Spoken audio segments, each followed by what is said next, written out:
మహబూబ్నగర్ జిల్లా గండీడ్ మండలం వెన్నచెడ్ గ్రామంలో బాధితుల కథనం ప్రకారం వైద్యం వికటించి మహిళ మృతి. లక్ష్మీ నాయక్ వయస్సు 52, ఆరోగ్యం బాగాలేదని గోవిందపల్లి తాండాకు చెందిన ఒక మహిళ వెన్నచెడ్ గ్రామంలో ప్రజా వైద్యశాల అను ప్రైవేట్ ఆసుపత్రిని ఆర్ఎంపీ డాక్టర్ వెంకట్రెడ్డి నడుపుతున్నాడు.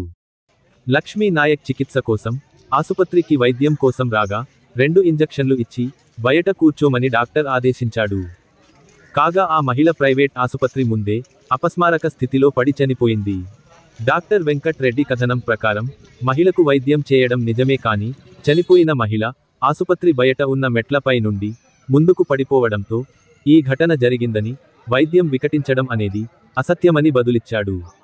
గ్రామస్తుల కథనం ప్రకారం గతంలో ఇలాంటి సంఘటనలు ఎన్నో జరిగాయని, కానీ సంబంధిత అధికారులు డాక్టర్ పై ఎలాంటి చర్యలు తీసుకోలేదని చెప్పుకొచ్చారు.